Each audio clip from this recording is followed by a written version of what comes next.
Welcome, welcome, everyone. If you're here for the live chat from Sow and Tare, you are in the right place. I'm Katrina. This is Sow and Tare. Welcome, welcome. Hope everybody's doing good today. There was some rain today. They're starting to get rain, and this week we already had some freezing. So, well, one night that got to freezing, and the other night got to 29. So there we go. So, hope everybody's doing good. I have my orange on for Halloween. I know Halloween's not until Thursday, but I see you guys today. So, hope everything's going good. And if you're new here, go ahead and stay in the comments. Hey, who you are, where you're from, what you're growing, what you're hoping to talk about. And the way this works is I have a pre-planned topic of discussion. Today it is Halloween, but we will wait until we're partway in before we start that, unless people want to talk about it early. And we can start going. If you have questions or discussion topics you want to talk about, go ahead and put them in the comments. Alrighty. Eric's here. Awesome, awesome. Welcome, Eric. I don't know if Eric is still here. He's starting us off with a joke. Realizing my wife is going to need an oxygen tank for the rest of her life because I take her breath away every time she looks at me. Eric is our resident comedian. PJ's here. Hi, PJ. Welcome, welcome. Hope you got back up to New York really smoothly and all of that. She says, "Good evening, my friends." Verna's here. Verna's babe. She's in blue with a little wrench. She's my moderator and catches all the bad guys. Thank you, Verna. And if you are looking to grow things on a small scale, like an apartment setting, check out her channel. And she said, "Hi," and second like. All right. Steve's here. It's early, Steve. Greetings. Greetings to you as well. I hope you're doing well. All right. Everybody's saying hi. Steve knows the assignment. Hey, I'm Steve. I'm in Mississippi. I'm not growing nothing. And I'm not new either. You are growing things. You're growing quail. You still have quail, right?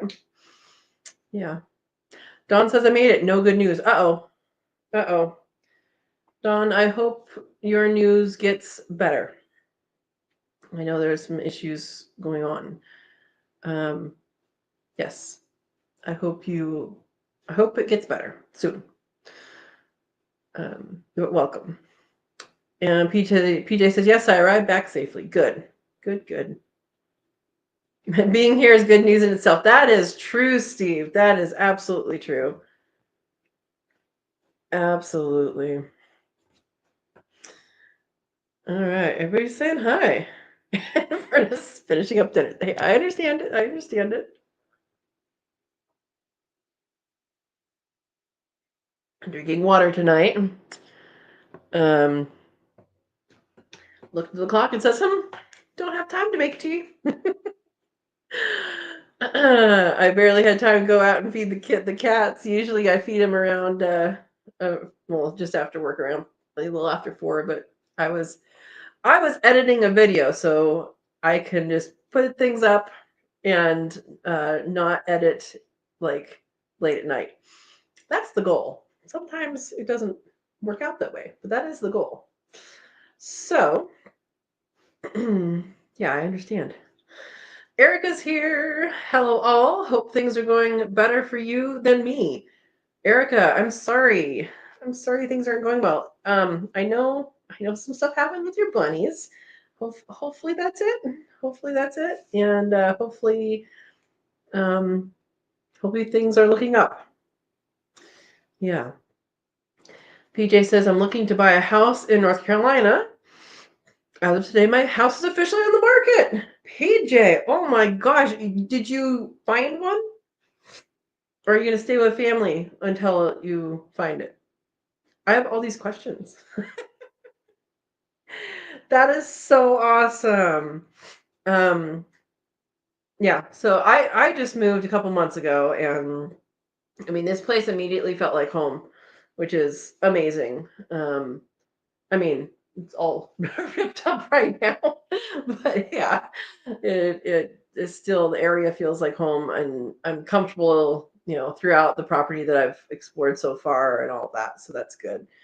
Good vibes, no bad vibes as of yet, but good vibes. That's good.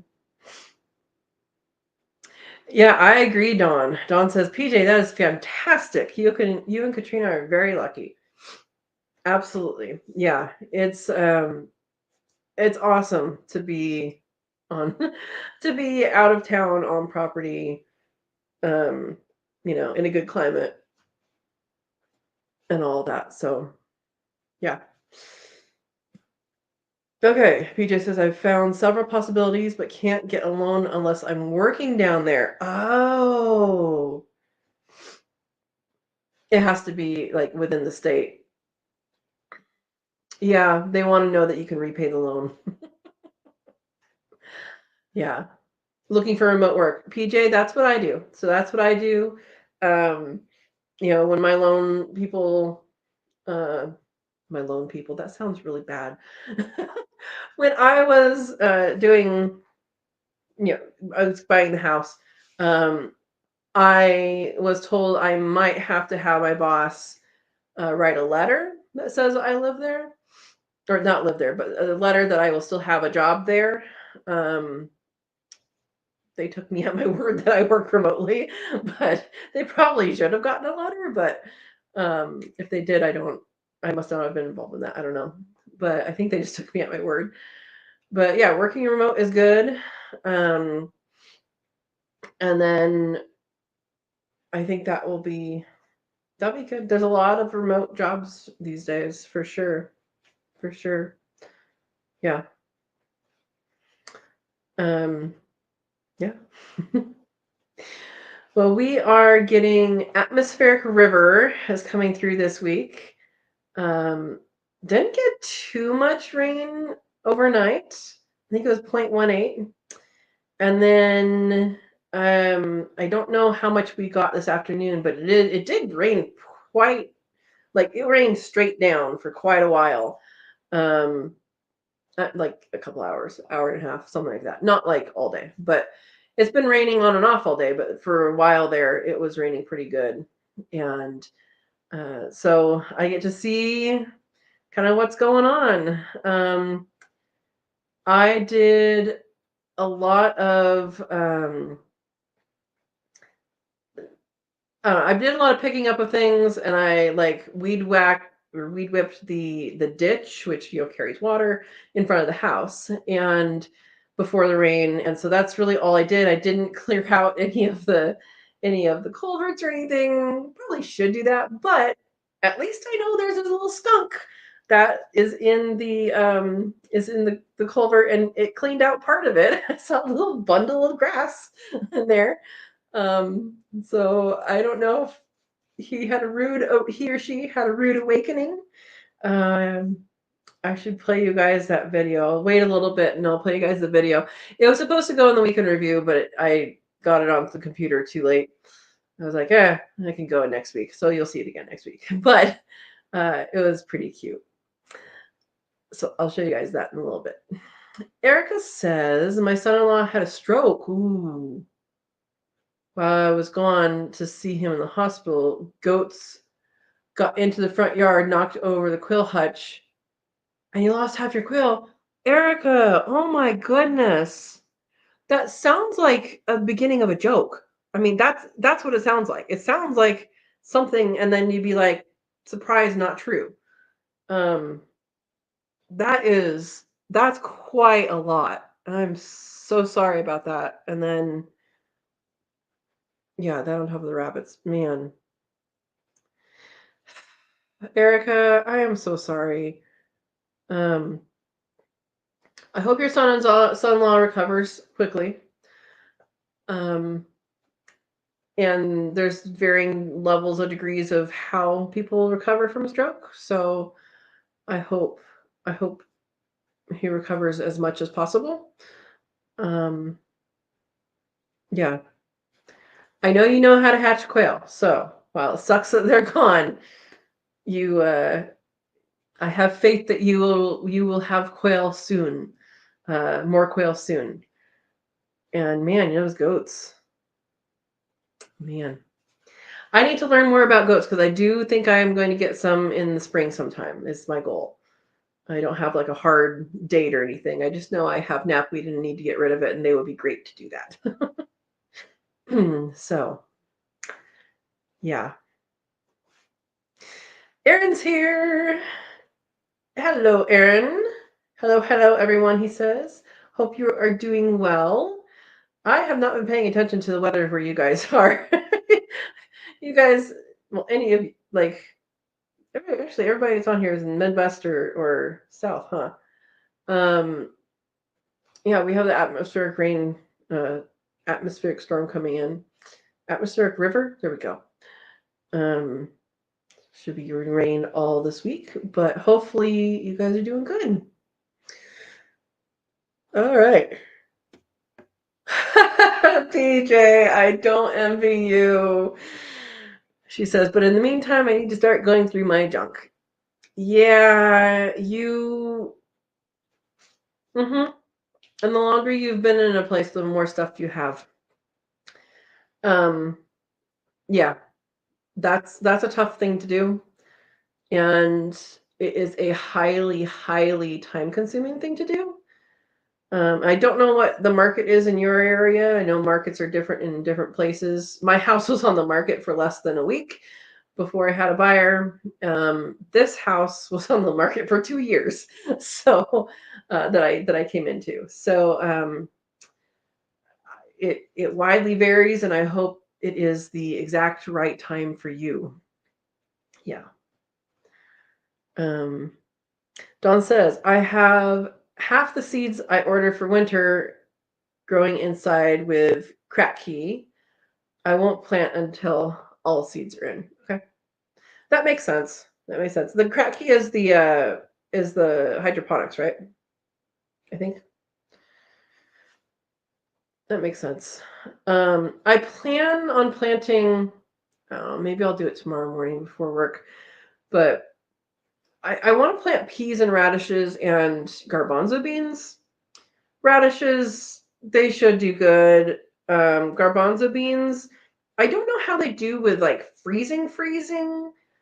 I also don't know when it's going to next freeze. I know we have like, the 10-day forecast doesn't look like it's going to freeze, but then also this little valley I'm in, it has very unique weather.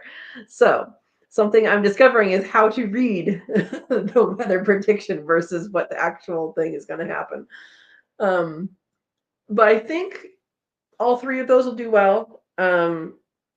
My guess is brassicas probably should have already been planted, but I might try some. I might actually try some chard because that does take some freezing too.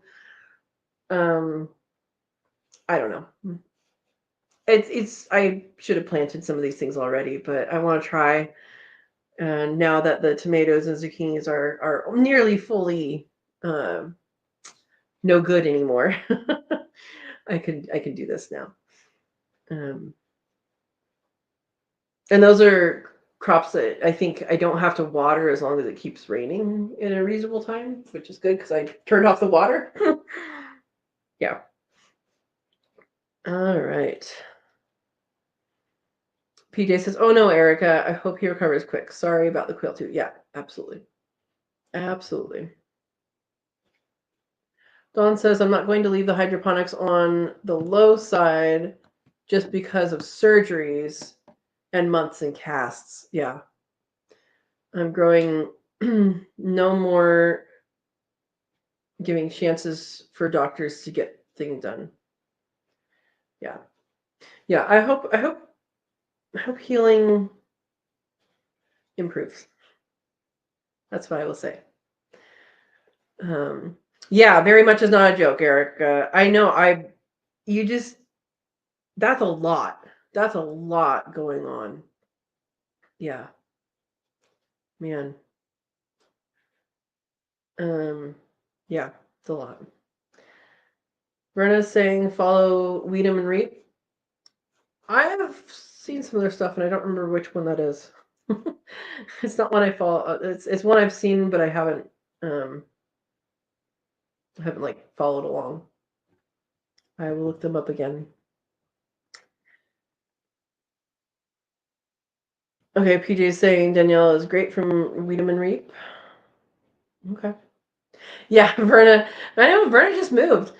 Yeah, that's why I hate moving. We have a lot of people here that moved this year, huh? Or are moving.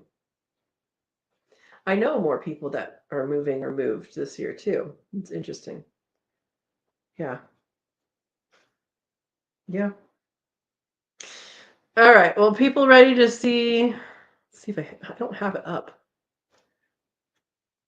Actually, I think it's still on my photos. Okay, let me keep talking. I'll download the thing from the phone. Yeah. So I saw Sunday night. Let's see, download. Monday night, I saw a skunk. Yeah, you guys, if you guys saw the video from today, the weekend review, the the little culvert, it's like a culvert this big. It's a pipe in the ground that goes from the the runoff from the roof plus runoff from the hill, and it goes into this pipe this big. It goes all the way down to the ditch by the road, and this skunk waddled his way in there. And it was pretty funny because oops, did I open it? I did open it. Okay, hang on, pause. Okay, but it was really funny because it totally didn't look like it was going to fit, and it totally did. So, yeah. All right. Oh, let me catch up, and then I'll show you guys the video. Thank you for the link, Verna. Dawn says, I think our outdoor water is still hooked up. My outdoor water is not, because I prepped for freezing and it did freeze. So I'm glad I actually paid attention to that. It froze the night after it said it was going to freeze. Give a freeze warning for the night it was 32. Again, with the weather stations up high, not at the ground. And then the next night, when we didn't have a freeze warning, it was 29. Anyway, yeah. Andy Rabbit says hello. Hello, Andy Rabbit. And let's see. How's everyone doing? Doing good.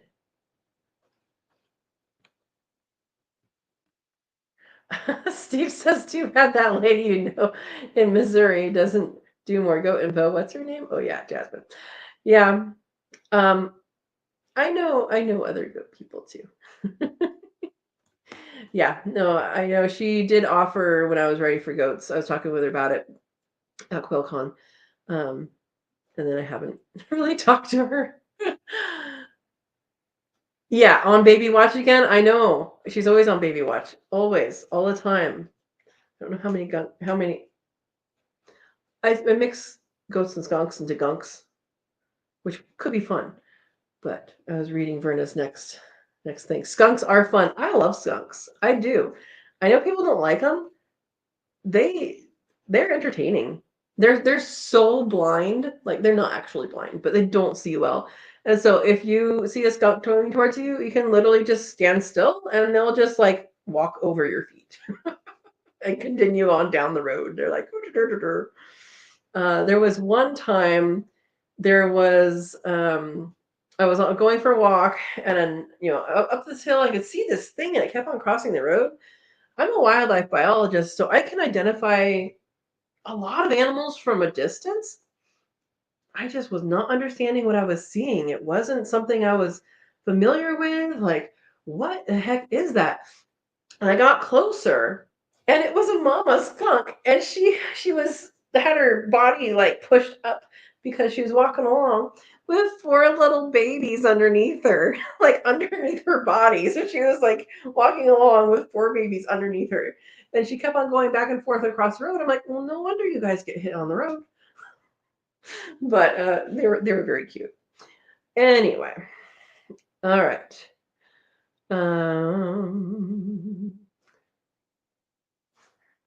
Let's see.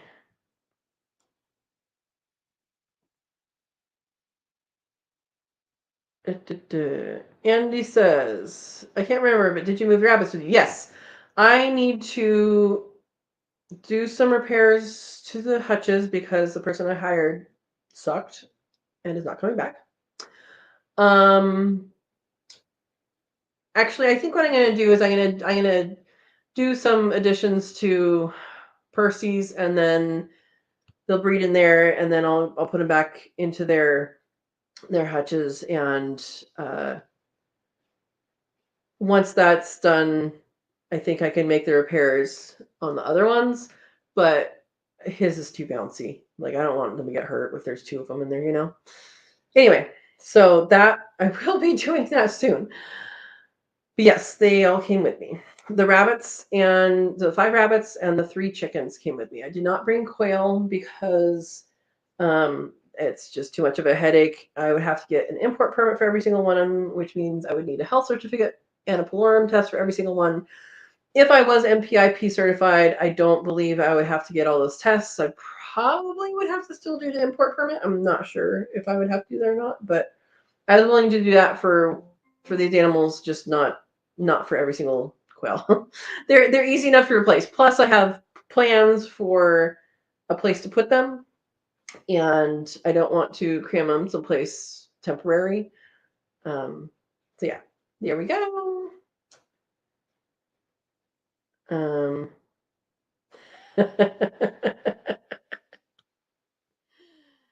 Oh, Dawn says, yeah, Katrina, but I'm married. I can't get outside if it freezes.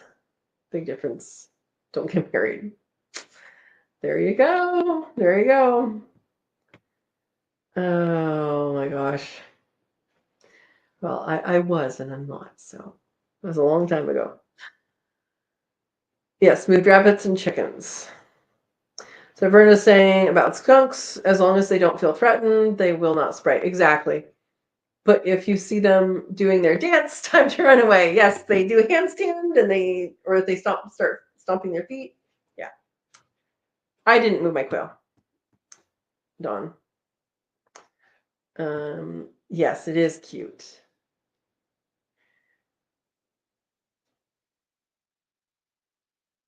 Yeah, Andy, it's hard to get people to do what they're, yeah, what they're supposed to do.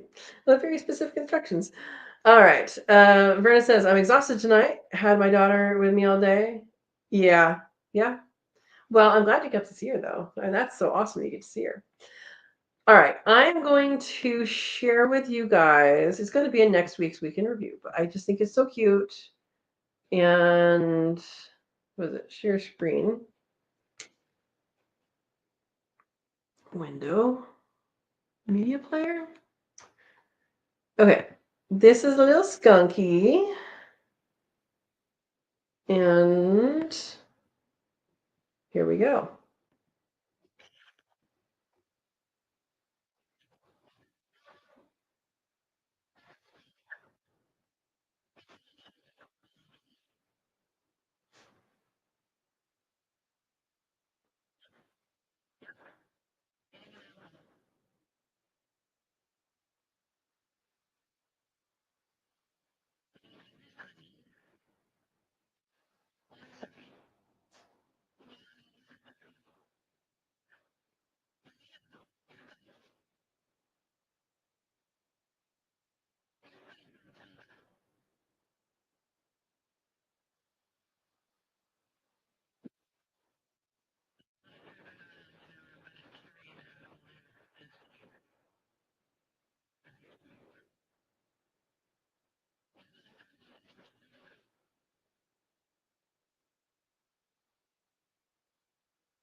Gonna go into the pipe here soon.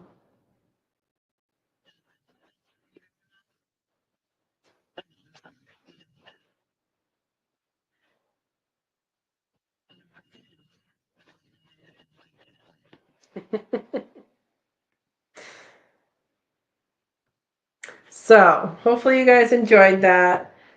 Um, I have been seeing for probably about half a week. I've been seeing uh, apples with like scratch bites out of them, and it really looks like how squirrels eat apples. And so I thought, oh, well, I've been hearing squirrels, which I didn't hear squirrels until earlier this month. Um, I've seen gray squirrels, chickarees, and chipmunk. No, I haven't seen chipmunk on here on my property yet. I've seen them. I've seen one across the road down there. Oh, and I've seen one. There's one ground squirrel that likes to run up and down the road for some reason. I told Ringo he must catch him. Anyway, so the skunks are pretty cute, and I thought it was a squirrel eating apple, but now that I know there's a skunk that lives in there, it was the skunk. Yeah. Yeah.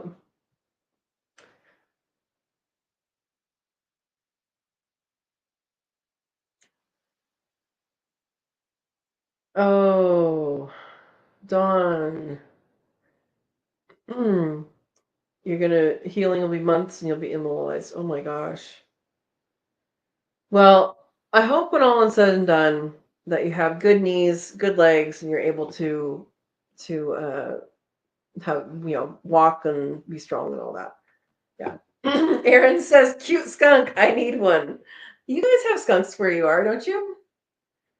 Apparently, there was a bunch of babies. The neighbor had one that got hurt somehow. I don't remember how it got hurt, but I don't remember if the wildlife place came and took it, or if it ended up dying or what. But something happened when I was gone. But anyway, I've seen one on top of the hill. I've seen this one down here. I have no idea if it's the same one, same group or whatever. But apparently, this one lives in the drain now. Um, Dawn says, I love seeing skunks on cameras for some reason. They are so much fun to watch. They are really fun to watch. And they're very actually expressive, I think, especially with that giant tail. My mom's here. Welcome. She says, during the Depression, country boys would trap skunks for their fur to sell to city folk. They're very pretty. They're very pretty, and they're very soft too. I mean, they're well, okay. They're no longer in the same family as minks, but they used to be.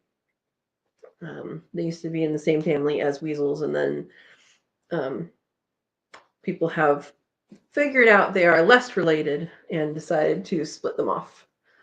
Um, yeah, when I learned it, they were in that. Now they're not. All right. Yeah, the fur is very soft. Marissa says if you see a bunch of cats running around, you probably find a skunk in mix too. Could be. Could be. Yeah, the thing is, I don't know if you guys, the people that watched the video from today, Ringo watched him, not the one I just showed, but from the weekend review. Ringo watched him go in the hole, and he's just like, okay, apparently that's a thing now. He probably knew about it a long time ago. Oh, Steve, you've never seen one in person? Alive? Yeah, they're pretty cool. They're pretty cool. Everybody say hi to my mom. Oh, all right. Yes, I agree with Andy. Hopefully it'll work on. Hopefully. Andy says I was going to ask why they left the family. So in biology, probably people learned in high school and forgot if you don't remember, but there's, the phylum class, all that. Family is one of them. And now it's just a different family. So I don't know the reasons I don't know what made it special. I know I know the weasel family has delayed implantation, and I don't know if skunks do. Probably, I don't know, but we can talk about that another time if someone wants to talk about that kind of stuff. Meaning reproductively delayed implantation. All right. Dawn says I had 2 bad legs. I'm very bad, so we all knew that. First leg fixed, walking on first knee. Left one was too far down. Okay. Tibial tuberosity fracture. So quads were unattached. Ooh. Yeah, you have some healing. You have some healing. Oh, they pulled bone loose? Dawn, you will get through. You are a fighter, and you will get through, and you will heal.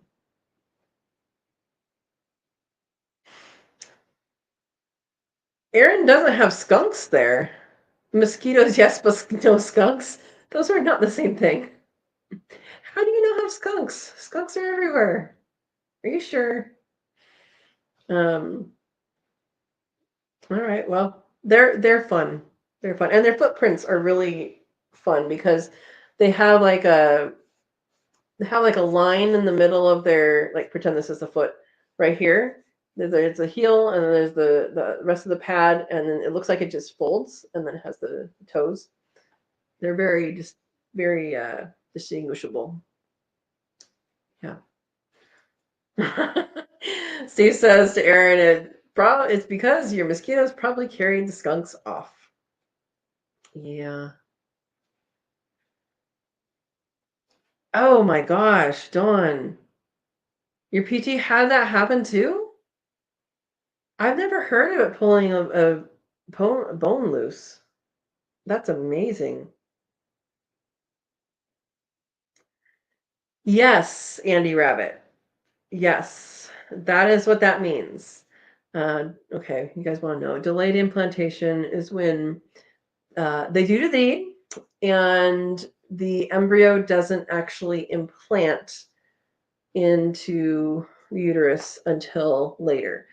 And later can be defined multiple different ways for different species. And then there's another one, which I don't remember what, I think it's delayed fertilization is what that one's called, when, like, turtles. So I think it's painted turtles. I don't remember how many years, but there can the female can store the male's stuff uh, for several years, and they can still have babies with that one being the dad several years later, which is pretty amazing. And then there's parthenogenesis, which does not require any males. It's literally a copy of mom. So now that we've talked about that, yeah, so things like badgers. So badgers are in the weasel family.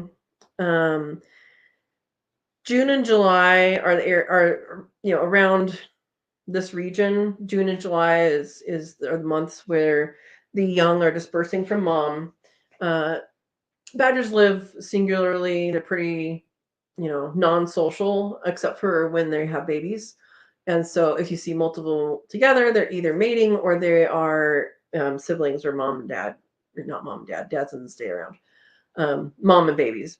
So in June and July, you'll see them dispersing. And first of the year, females can actually mate as well. And then that won't actually implant until they're almost a year old, um, in the winter sometime. And then they would give birth in spring. So that is an example of delayed implantation. And it's typically because, we assume it's typically because they have, because they're so sparse in the landscape, when it's time for breeding, they're going to find them. They do have a season. It's basically the end, mid to end of the summer. And they, find each other, do their deed, and then, move on. but they don't stay together. In fact, so I did my master's I characterized reproductive den habitat in California grasslands for my master's. And if you're interested in that, you can read about it. There's a link on my website. But that is just the habitat. And what I really wanted to do, which was well beyond a master's project and would require lots and lots of time and lots of equipment, is I would love to make, I still would like to do it, but I would love to GPS track and so capture and GPS track and see where they go in a like family dynamic type situation. Like, do we know who dad is? We may not, but we might know, we might be able to follow mom until the next year and, see who she's with and track everybody. And then also wondering if the young and the dad recognize each other's scent, if they come across each other later. Is this something that, they would mate, or just male and female, or if they would be, oh wait, we're related, and move on? Because there's a lot of populations are going down. And actually, in some of my work, we did surveys where populations are surprisingly down, well past what we thought. I mean, these are areas that I surveyed when I did my master's that not finding much. So anyway, it's just a research question that I had that would have cost years and lots of money, and that probably wouldn't get funded. So there you go. Okay, scrolling up. Dawn says, muscles are stronger than bone. Gotta drink your more milkshakes. Yeah, muscles are strong.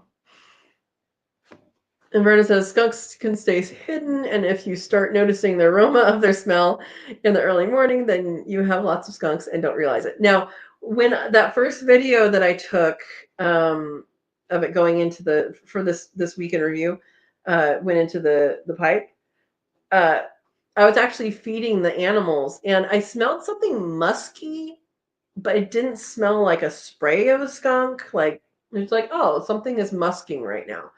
And the rabbits were all, nose in the air, like, what is that? And so then once I saw it, I put it together. I'm like, oh, it was probably that. It was probably this little guy they were smelling. Yeah. Yep. Dawn says October is skunk season here. What do you mean by skunk season? Like people shoot them, or like you see them? I mean, they're running around right now. And around here, I mean, I think what they're doing is they're looking for where their wintering grounds are, right? Yeah. Andy says, so they can hold a pregnancy till something like not enough food, and when food is plenty, they move forward with the pregnancy. So it's not implanted, so it's not actually, there's nothing growing. It's just a fertilized egg. And then delayed implantation is when it, and I don't know how that happened, like decisions or just maybe the photo period, and they say, oh, it's now the days have reduced to this, so it's time to implant. I have no idea how that works. No idea. But yeah, it's not actually a pregnancy. It is a fertilized egg. So, which could either, I mean, they could either pass or they could implant. So yeah. Aaron says, I never knew I was in the badger family. What? I'm confused. Are you saying you're a weasel? You're not a weasel. Steve says, badgering me doesn't make you a badger. Hey, so here's where the word badgering came from. We are not talking about homesteading anymore. The word badgering came from a sport. I am putting air quotes there because it is, I don't think it's a sport. In Europe. So the European badger is a different species. It's Meles meles. Here we have Taxidia taxus, and completely different species, completely different family. Like they're not, you know, as related as you think. They also live in groups, whereas ours lives by itself. So over in England or Europe, I don't know where it started, somewhere in Europe, they would put a badger in a barrel on its side and have the dogs go after it for sport. Does that sound like a sport to you? No. But if someone is badgering you, that's what you feel like, is that badger in that barrel. That's where that saying comes from. So yeah, let's not do that. Oh boy. Cool info. Good. Good. Yeah, it is cool info. I just don't know how much you guys want to know about that kind of stuff. Nature is interesting. I mean, I think it's extra interesting. Parthenogenesis is extra interesting because it doesn't even involve a male. And when a male does, pop out, it is a mutation. So mutations happen to make males, and that happens in some reptiles and amphibians, and I think some fish. Although some fish change sexes based on some other things. So nature is weird and nature survives at any cost. So that is what to take away from that. All right. Your neighbor's growing weeds. What? Oh,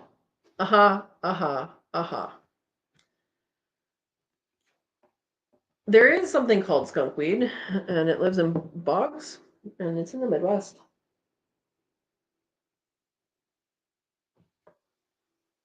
I have a feeling you guys are talking about some other things. Okay.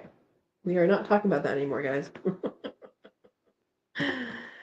So, all right. So I want to talk about Halloween stuff, and see what you guys are doing for Halloween. If anybody's doing anything for Halloween, I know sometimes people do a Halloween hatch. I think Verna did that last year when she had her quail. Last year before, maybe both. I don't know. But I want to see what people are doing. I'm not really doing anything.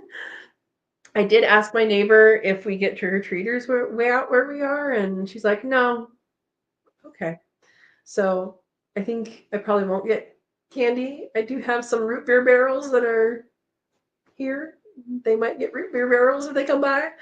Or I might stop by the store and decide something else. Yeah. But I did want to share, just because you gotta share a story for Halloween. I gotta share a story about the years and years ago when I was in high school. Several of us from the drama troupe would volunteer and be in the haunted house that the fire department put on. So the fire department would take all of their trucks out of their firehouse garage. What is it called? Fire station. There we go. And they would take them out and put them on the street. Hey, they got to be ready anyway. Right? Busy night. And then that whole garage part of the fire station would get decorated and all that stuff. And of course, growing up in Central Oregon, the fire trucks have chains for snow, which in October they're not really going to use. And so they have chains on the walls still, and they have like all these other things. Anyway, we would help out. I think we did this 2 or 3 years. And I remember I was near the entrance and I had, long sleeve, shoes, and I had, long sleeves, and I had my hands tucked in, and I had my hair over my face like that. And so I was just like that, and I had my hands in the chains of the truck chains, because truck chains are huge. And so I was like this, And there was this little kid, I don't know, probably like 4, maybe 5 years old. And he was scared. He didn't want to go in. He's like, no, it's real. It's real person there. And Dad's like, no, it's fake. Come on, it's fake. See, I'll go in and I'll go out. And he went in, he went out. See, it's a fake person. And so the little kid went by. I reached out and grabbed the dad's ankle, and he screamed. Kid burst into tears. He was not scared for the rest of the time because he knew he was right, and he could see through everything. It was pretty funny. But I just thought I'd share that because it was just, sometimes little kids are scared, and to see that transformation into just giggling the whole time and I told you so's to his dad was pretty fun to see. So um, I'm not doing anything this Halloween, but I have in the past, and yeah, there you go. um, my mom says, "Are you dressing up your chickens?" No, no, but Rexy did put on some makeup. So I put in last week. I put in the winter water for the chickens. It's heated. It's unplugged right now because it's not going to freeze, but it's a heated one I got, so I figured that would be making my life easier for watering when it does freeze. Uh, and I had left the old one in there. Now, leaving the old one in there, it's just the water goes down and down and down and down. And she apparently needed to get that. She had drank out of the other one before, the new one, so I don't know why she needed old water. And she cut her comb, the top part of the chicken with the red, that's a comb. So she cut that or nicked it. It wasn't even like a big cut. And I went in, and so if you guys have had a bird that had an injury on their head, or even just gotten into some liquid thing that you gave them, or a plum or whatever, they will shake. So they'll like shake to get it off of them. So there's blood. I did not film this. Uh, there's blood on many things in the coop. I'm like, what the heck? Where does this come from? I see her and she's shaking her head every a couple seconds. So I try and catch her. First, I try and look and see what where this happened, and I couldn't really tell. And I tried to catch her, and she was not going to be caught. Well, okay, she's healthy enough. It's not spurting. I observed her for a while. I'm like, I'll catch you in the morning, because she was not going to be caught. I tried going back out when it was later and they were on the on the roost, and she jumped down. She didn't want to be caught. So I went up the next morning before they got out of bed, and I could see she wasn't bleeding anymore. Stuff had dried, so she still has stuff on her feathers. But she is fine. And I did figure out that so I had it in automatic, like a cat and dog waterer thing where the jug turns upside down. And there's a lip on that plastic. I don't know why there's a lip, but she probably went under it and then went back, and that probably got her. So there you go. There's your Halloween decorations for the chickens. She's okay. She's doing good. I'm keeping an eye on it, and it is doing good. I even went out there with like my gloves and the Neosporin and everything. She didn't want to be caught. So she's doing good. I'm keeping an eye on her. There's a story. Brenda says, yep, some are doing it now. Carolina kid, I'm thinking, won some eggs for Spooktacular. Awesome. Spooktacular hatch. And put them into lockdown today. Awesome. That is great. That is great.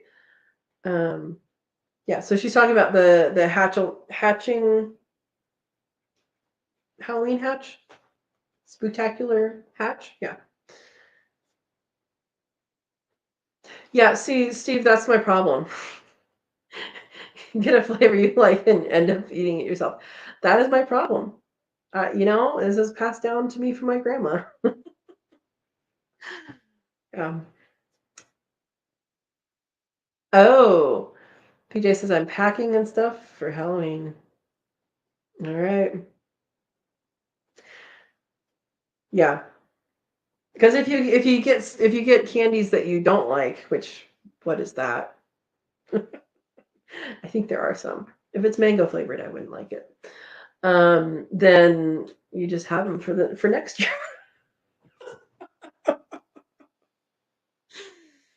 Oh. Yeah, Dawn says, I hope she heals as fast as quail do. Yeah. And Rexy, she's the only one laying right now, and I don't think she laid an egg today. She's laying an egg. Okay, let me back up. All three of these girls are 3.5 years old. They were born on St. Patrick's Day. Hatched. They were hatched on St. Patrick's Day. They're about 3.5 years old, and she laid through the entire first winter, no lights. She laid through she laid through most of the second winter, no lights. Third winter, kind of on and off. That was last year. And then this winter, she's kind of getting into, okay, no, I don't really feel like laying. And the other girls have already molted, so I don't know why they're not laying yet. Smilah laid a few after her molt. They're getting older as far as laying age, but this is the first winter they've had light on them. So I really thought they'd lay, and I'm getting less than an egg a day now. So we'll see what happens. I'll probably get some eggs from the neighbor down the way. I do want to hatch some chickens. I was thinking late winter, but yeah, I do want to hatch some chickens. I do have freeze dried eggs, so that's good. I can get those out if I need to, if I want to. I mean, I probably will, and go from there. But I don't remember which one it was. One of them broke her beak somehow one time, like off the end. One of them did have a comb that was a little bloody one time, and they generally heal pretty well, I think. I still think it's amazing beaks grow back. I do need to cut over Raptor's toenails again, and she won't be happy with that. She doesn't like that. She's the only one I have to cut the toenails of. Yeah. Anyway. Aaron and Nikki gave eggs for Spectacular Hatch. Okay, awesome. Willie from Carolina Kind Homestead. I don't remember who won the other batch. Okay. Yeah. Erica says, I'm helping my daughter pack to move. They have to be out by Thursday. And with Eli in the hospital, she is trying to pack and take care of an infant by herself. Oh my gosh. Oh my goodness. Erica, you need some good vibes in in your family. Sending you good vibes here. Goodness. That is a lot to do. There's a lot to do. Andy Rabbit says, I won eggs from Aaron. Of course you did, Andy. Andy wins everything. That's your reputation now. You know that, right? Aaron says, I'm hatching every 3 days. That is because you have a successful business and mouths to feed. Yes. And that is awesome. You're doing so awesome. I think it's awesome. Did I say awesome again? Verna wants to know when Andy's goes into lockdown. Well, Thursday is Halloween, right? So hopefully soon. Yeah. Very cool. Yeah, I do need to get some chicken eggs at some point. That's probably what I'll do. Is I'll probably get eggs at some point. Because I think that they could, once they're brooded, they can fit in with the. I mean, they can be with the chickens just fine, I think. But the quail, I need to get their space ready before before I get into those again, which I definitely will. Yeah. Yep. Dawn says, that is great, Erin. I hear so many are just shut down right now. So I love it that you are doing great. Yep. Eric's back. What monster makes the best parent? We're going to think on that. What monster makes the best parent? I don't know. See if anybody else knows. He's ready with the Halloweenies. Andy says, I didn't get the eggs until the 15th, so lockdown's 30th. Okay. Erica's going to wait on hatching. All right. Yeah, maybe get some things going the rest of your life and wait until things calm down, right? Which I hope is soon. Hope everything is working towards a good result. Erin says, I'm shipping eggs 6 days a week. Priority mail moves on Sundays, so it's perfect. Wow.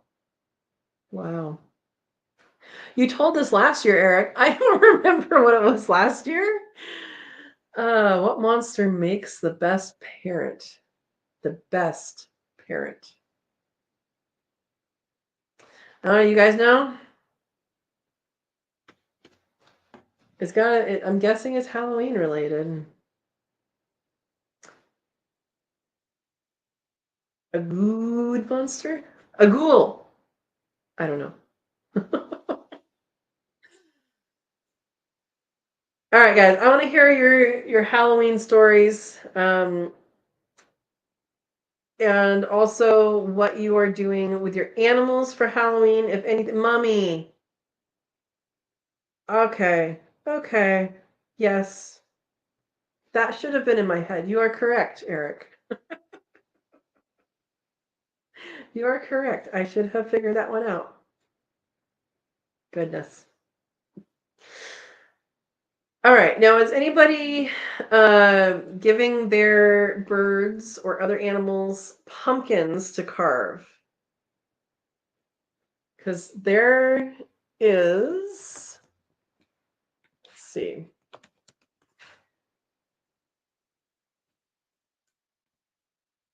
There is a video I did last year.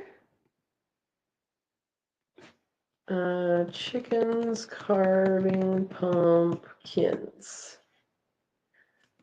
And if you're interested in seeing that, go ahead and click that link, and you'll see that chickens carving pumpkins. And it is something that's really awesome. It works for quail too, but kind of lesser than that. So, Can Chickens Carve a Pumpkin was the name of it. And it is something that is really entertaining. Now, I went to town, right? Not the small town I'm in, but town. I had an appointment with Toyota, was there for more than 4 hours. Not planned that. I was going to get a pumpkin at the store. We have a pumpkin carving contest for work, but I was not going to go to do one more errand after doing all the errands I needed to do. So I did not come home with a pumpkin, but you can definitely do this with pumpkins. You can do this with, if there's pumpkins left over after Halloween or after Thanksgiving, people will give away the pumpkins. A lot of the animals will eat them and enjoy them. I know my quail and my chickens really like pumpkins. So I actually had, was it last year or year before? I think it was the year before that I had asked people on Craigslist and Nextdoor. Not Craigslist. I don't think I did Craigslist. I think I did Nextdoor. anyway, I asked people on there if they had any extra pumpkins after the season that I would take them. I'm like, yeah, if they're still good for animals, I'll take them. And I had them. I had, I think, 2 left over a year later. It must have been 2 years ago. Yeah, and they last for a long time. You do have to keep an eye on them because sometimes the bottom will rot out, and then that's nasty. But the animals love them. What I would typically do with those big pumpkins is I would split it 3 ways between my chickens and the 2 aviaries for the quail. Yeah. All right.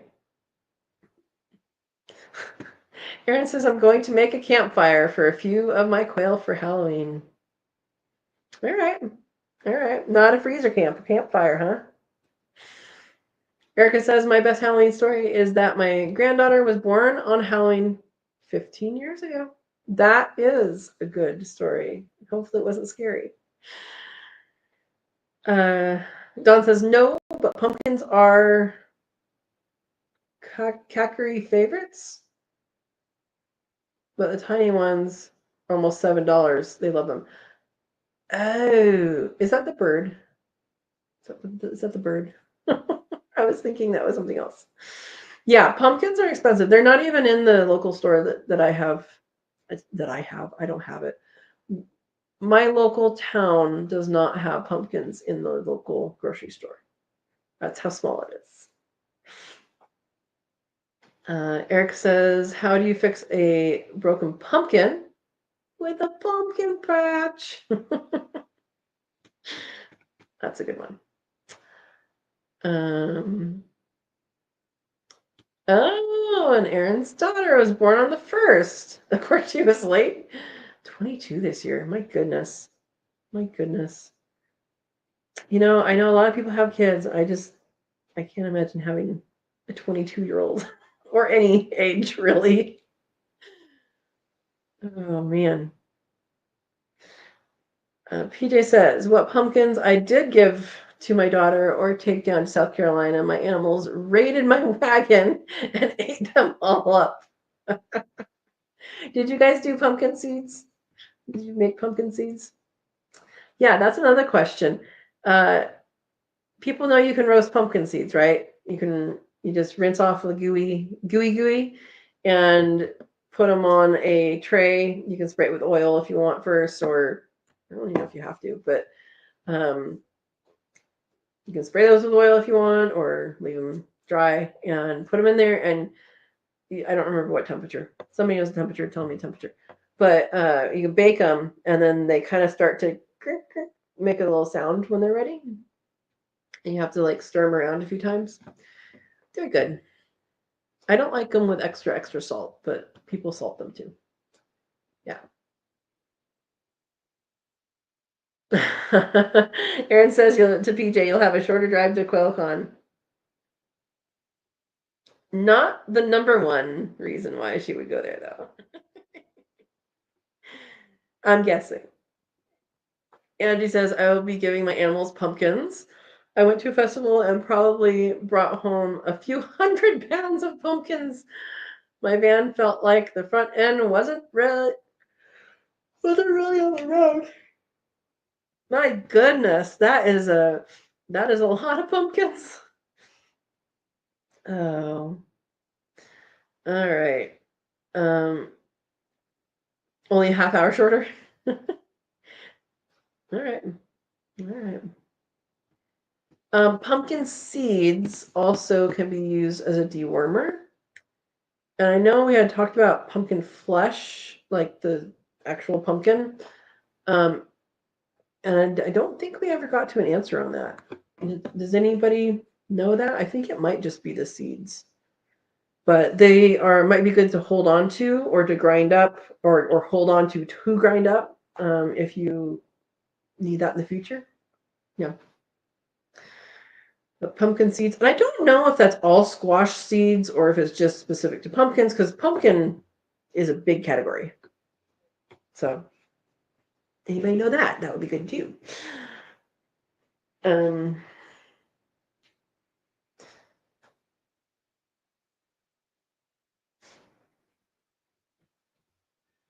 Eric says, if a pumpkin saved people on the beach, would he be a lifeguard? He'd float too.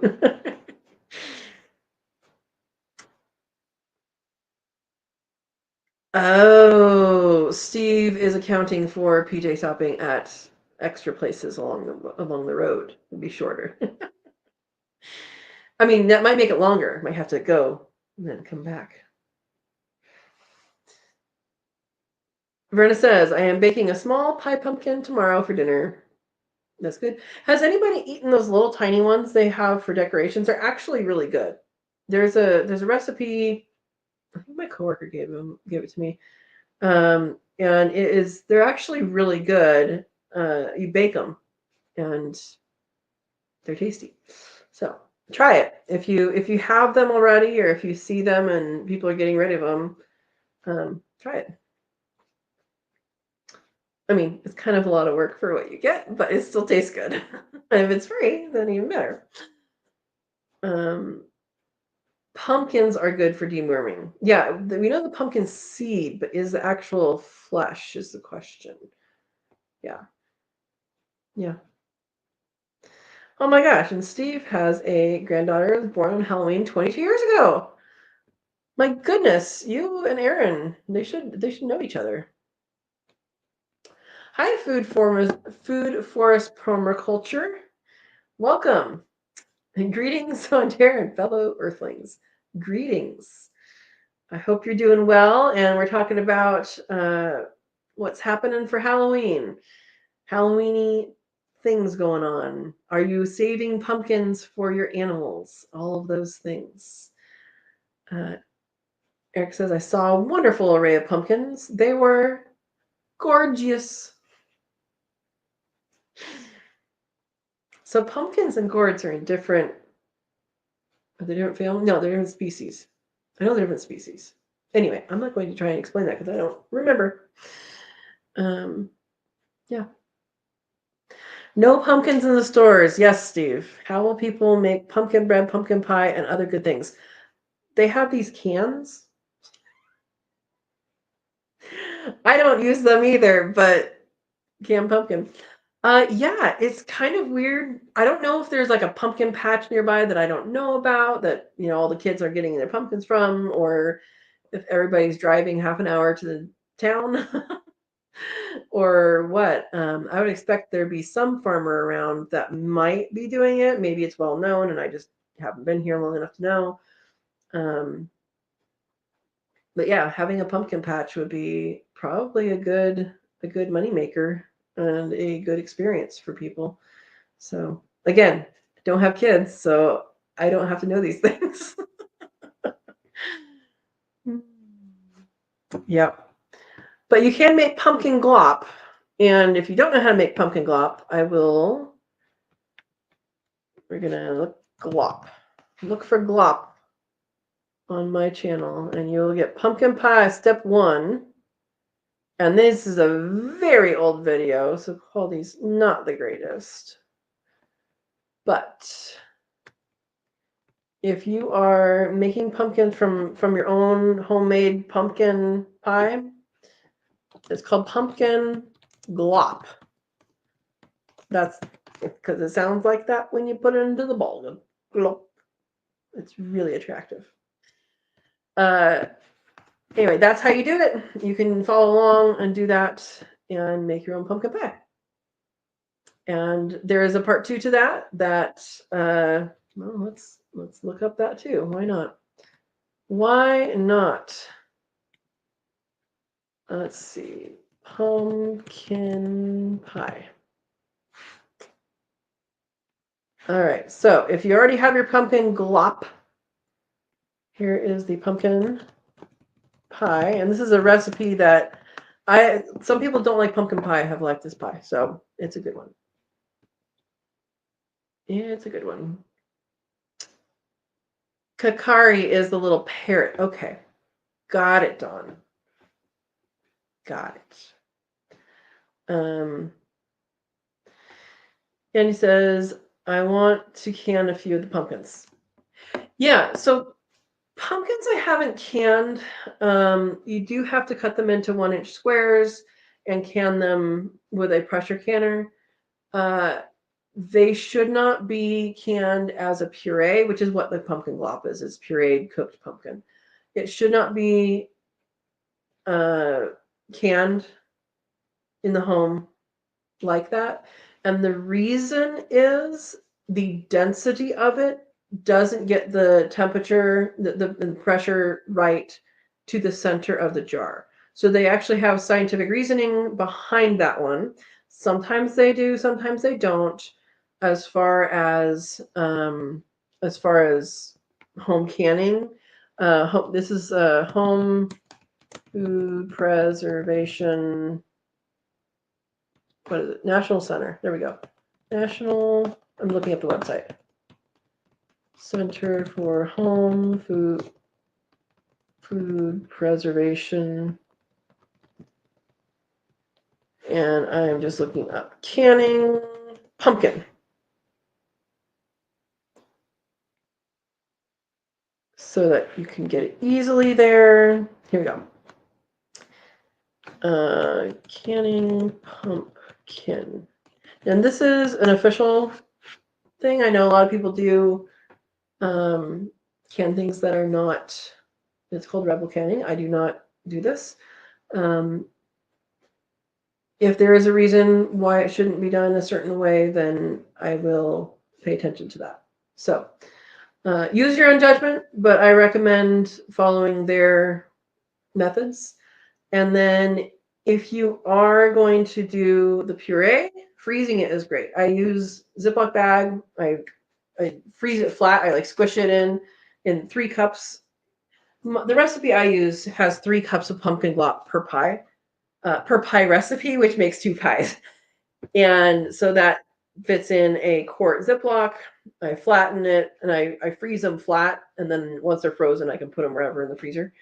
And so that's what I do. And it does really well. And I don't make as much pie as I used to. I used to make pie for every occasion, all that. I love I love baking, but then I eat it. And I need to eat less of it. So there we go. But I generally keep enough each year. And again, I didn't grow any this year, but I generally keep enough each year to have I think up to 3 pies. I think because I had done Thanksgiving, Christmas, and then my grandma's birthday. That was her favorite. And so I always have enough for 3. Not always, but I tend to have enough after the season to have enough for 3 times. Yeah. Verna says there are 3 species of kakariki or New Zealand parakeets. The most common species of parakeets. Okay. The bird's Maori name, which most commonly used, means small parrot. There we go. And Don says the little guy that has to have his 1 hour a night YouTube Kakari videos. Oh, he ate commercials too. That's hilarious. That's hilarious. Everybody saying hi to Howie. I'm guessing that's food forest permaculture. Welcome. Welcome. That's what I'm guessing. All right. All right. Pumpkin seeds that are raw, Verna says. So is it must be an enzyme that's in it then? Because enzymes are often destroyed with heat. So what she's talking about is going back to talking about worming. So deworming. Like if your animal has worms, you can, or if you do, raw pumpkin seeds. Okay. Eric says, what do you get when you drop a pumpkin? Squash.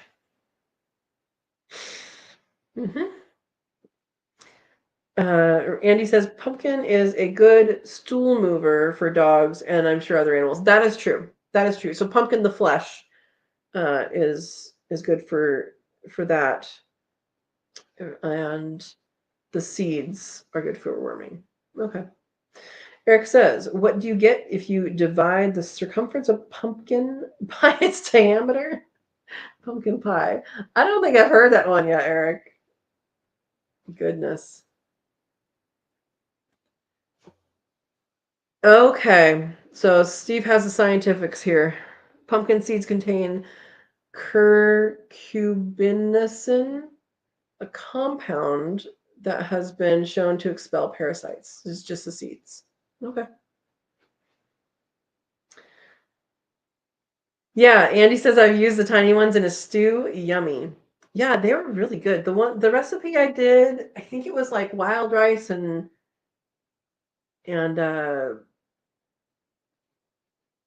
raisins and like cumin type stuff or something. I don't remember exactly, but you like fill it. You scoop the seeds out and you fill it, and then like the little tiny flesh that's in there, you eat that with that. Anyway, it was good. It was good. Dawn says those tiny decorations are ones they cut faces in, and kakaris go in and out and pull out all the seeds and chew the eyeballs. Yep. Oh, the seeds aren't proven for humans for the parasite stuff? Okay. And not the flesh. Got it.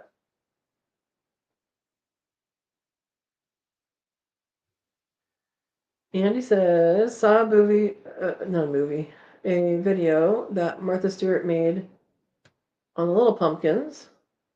It was like a mini pumpkin pie in the tiny pumpkin. Yeah, if they do like so pumpkin pie is basically like a custard. I mean, it has enough eggs in it. It's basically like that. So that would make sense to me that would work. And it cooks for quite a long time. So yeah, that sounds good. And the tiny pumpkins are Erica's favorite. I don't even know where I would get those around here. I wonder if the regular stores have them. I don't know. I don't know. I am still discovering what is around. That makes sense. Yeah. Mm-hmm. Okay. Brenda says main difference between gourds and squash is their intended use. Squash is grown for food while gourds are grown for decoration. Yeah, gourds have very little flesh as far as I understand it. And I know at different ages, like at the younger ages, a lot of the gourds are actually edible. And then the older ages, it's just like, dried out for use of baskets or water carriers or stuff like that too. Verna says, yeah, you can't can pumpkin glop. Yep. Andy says, a few years ago, we were wondering why there is so many pumpkins in stores, but you never really see a pumpkin farm. Where do they get that many pumpkins? California does a lot. Well, at least the area where I was near, they grew them. They take up a lot of land, and they take up a lot of land for what they are. Like, is my feeling. I don't know the real reasons, but I know like they definitely grow them in some places and then never in some places. So I don't know. I don't know.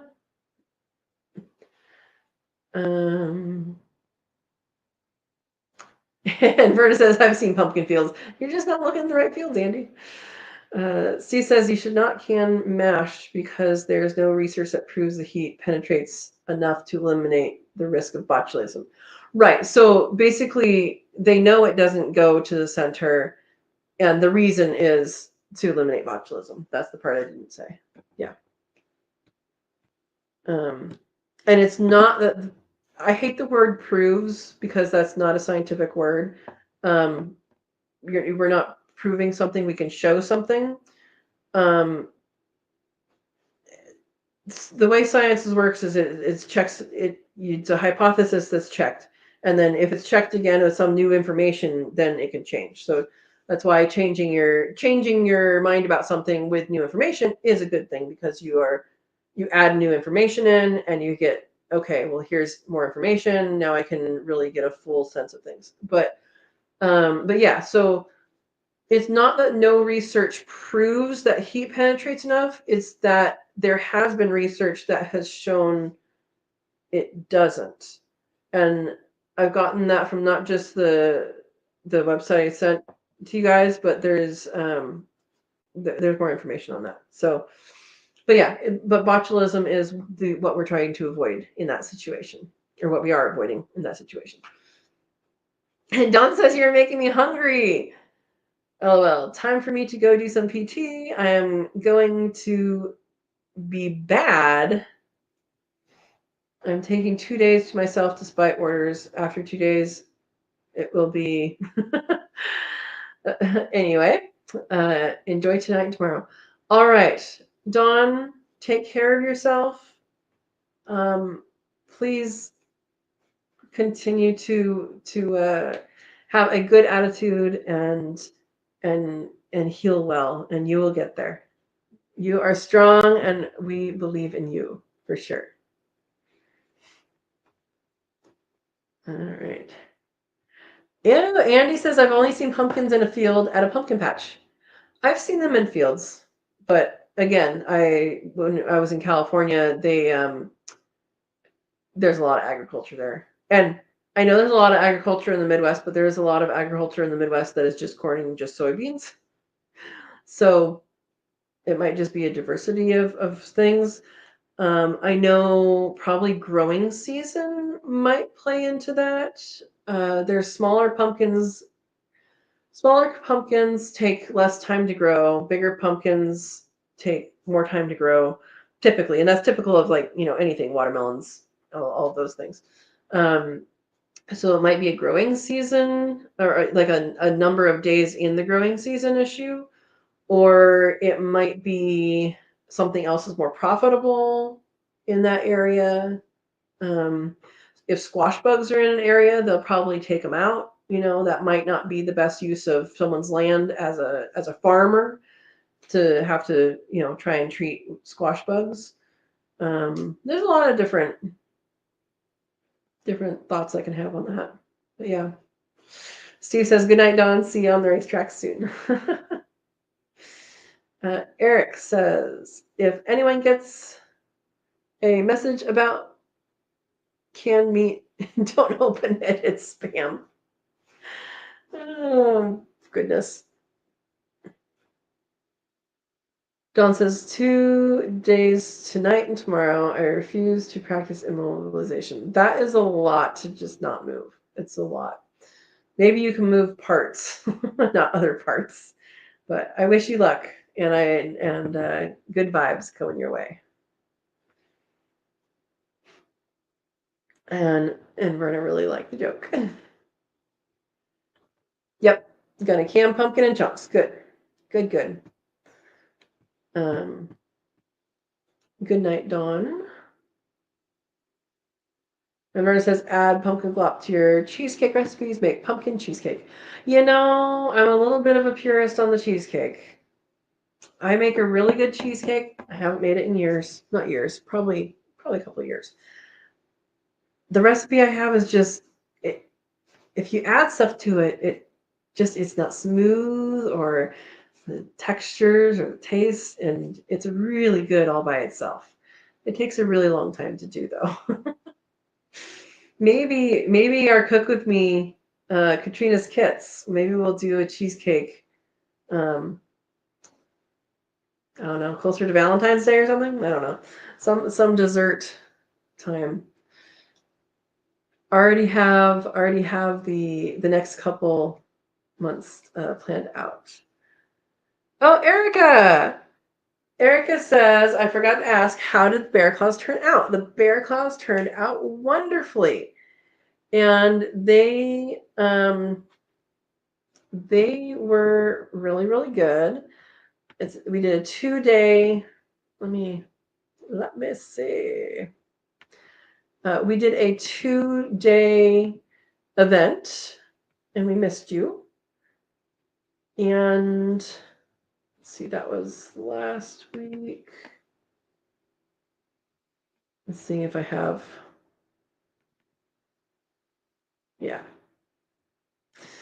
Okay, let me share some pictures. Actually, let me just. There we go. We're gonna share a screen. Window. That one. Share. All right, there's the bear claws. And I don't know if this is changing or not. Is it changing? I made little bear claw bites too. And they turned out really good. Look at that. And they're very tasty. Very, very tasty. And you can still do it because you're a Katrina's kit and you have the link. And anybody who wants to be a Katrina's kit so they can cook fun stuff like that and other things, I will put the link here. It's always the join button down below is the same thing, and the link down below is also the same thing underneath all of my videos. But if you want to join that, yeah, they turned out really, really good.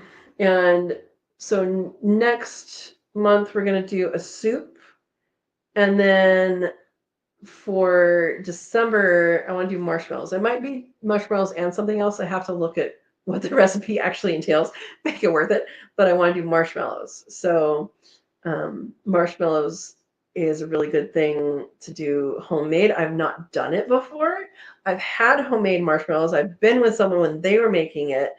And there's a lot of interesting things you can do with that. You can add flavors or not or whatever. And they make for a really, really good gift idea. And so that will be something we'll be doing with Katrina's Kits in December. And we're going to do some sort of soup. I have some ideas, but I have to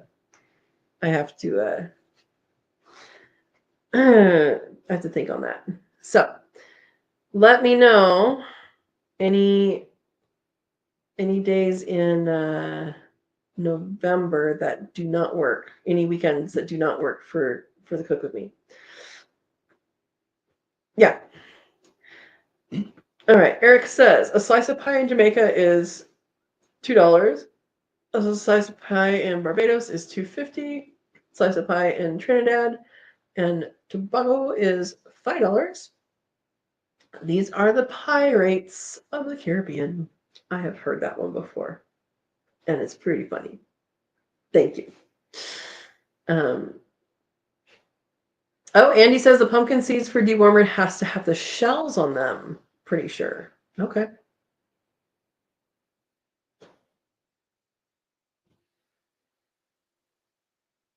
Oh, awesome, Eric. Eric says, by the way, I can finally walk barefooted in my room without a cane. I'm going to aim for Christmas again this year to walk again. That is awesome.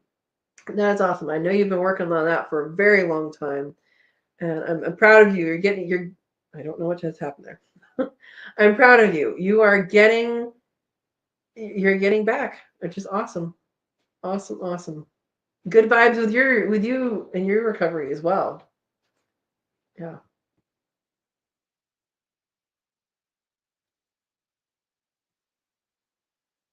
YouTube user, is that Joy? Joy, have you not gotten your account back yet? I'm just gonna say hi to Joy and assume that's Joy. They grow them the pumpkins close to me. I drove my son and granddaughter to Heiser's Pumpkin Patch in Grand Island here in Yamhill County. They launch pumpkins and have a lot of fun things to do. Okay. Okay.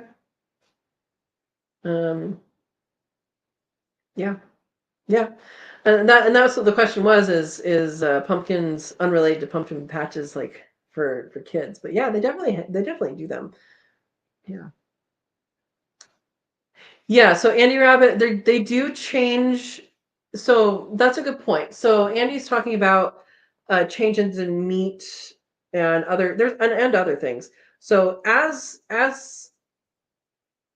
scientific methods evolve, you will see on the National Center for Home Food Preservation and other people as science evolves, as we have a greater understanding of things, as we have tools that are better able to measure things, all of this happens. And as that gets better and gets more accurate, and we understand things better, methodologies change. So an example of that is a couple of years ago, the headspace, which pretend like this is a jar. Usually I have something. Usually when something like this happens, I have something in close reach, but not here. So pretend like this is the top of a jar, right? And there's an inch headspace is like that. I think they made it an inch and a half or inch and a quarter. I don't remember. But instead of that, it's going to be bigger. And that has to do with um, how the headspace has to do with how much it has to do with a lot of things. Headspace is the amount of space between the food in the jar and the top of the jar, basically the lid. And that space gets evacuated in the canning process. So that space does not have any air in it, right? It's been vacuumed, like vacuum sealed, basically, kind of. That's not the only thing that happens with canning, so do not only do that. Um, but it does take the air, to take that oxygen out.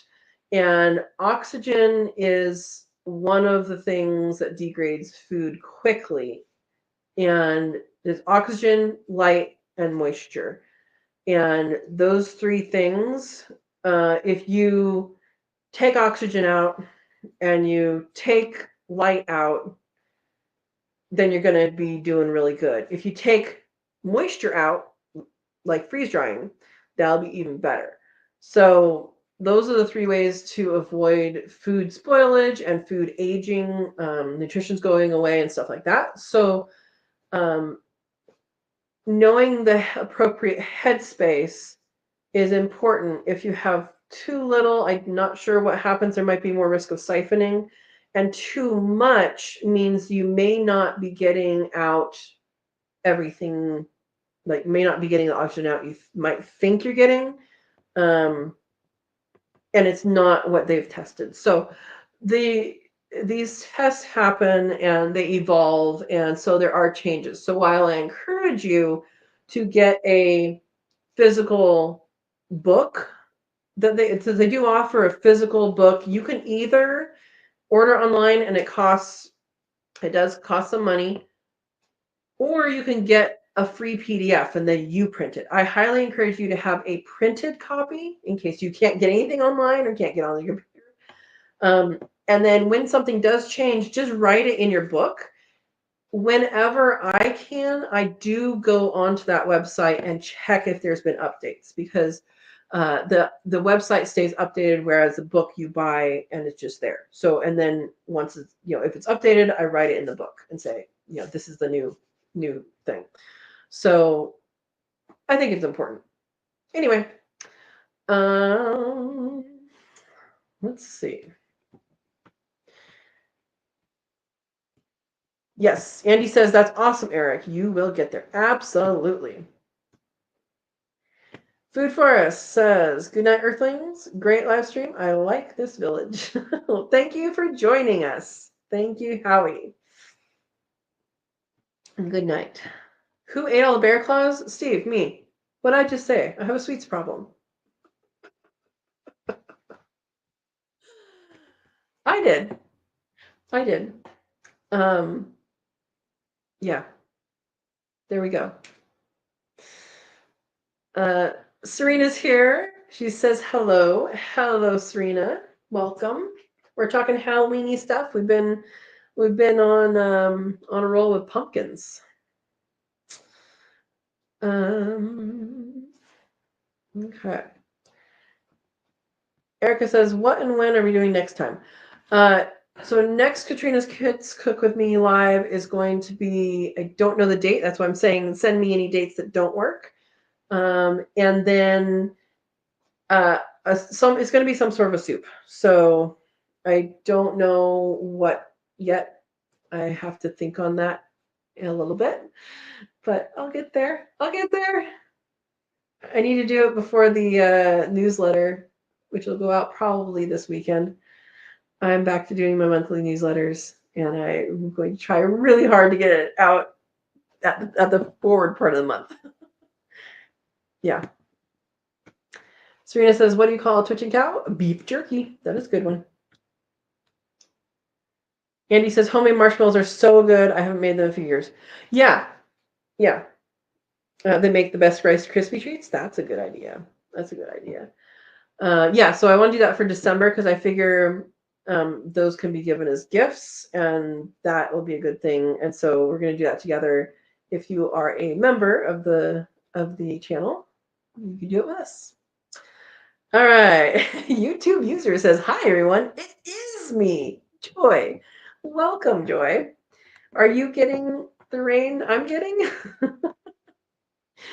We got rain today. All right. Uh-oh. Verna, I hope you feel better. And go rest and relax and sleep. And I hope you are feeling better. Yeah.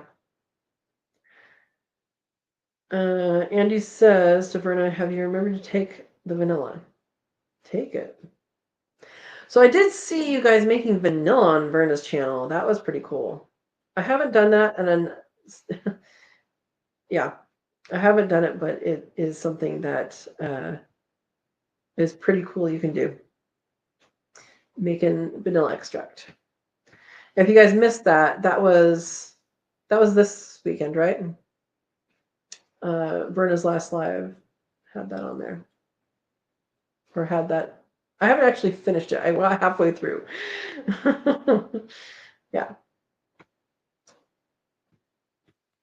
Steve says the headspace, this is in canning, is necessary for the food to expand during preparation, having more lessens the chance for it to touch the lid to compromise the seal. Yeah, and touching the lid, it's not just touching the lid, it's siphoning it out. And when things siphon out, it's fine to siphon out. Sometimes it happens, but it can mess with the seal. And if it messes with the seal, then you have unsealed food and you have to either can it again, eat it, refrigerator, freeze it. So, yeah. Andy says, my granddaughter's special bunny soup. Yep.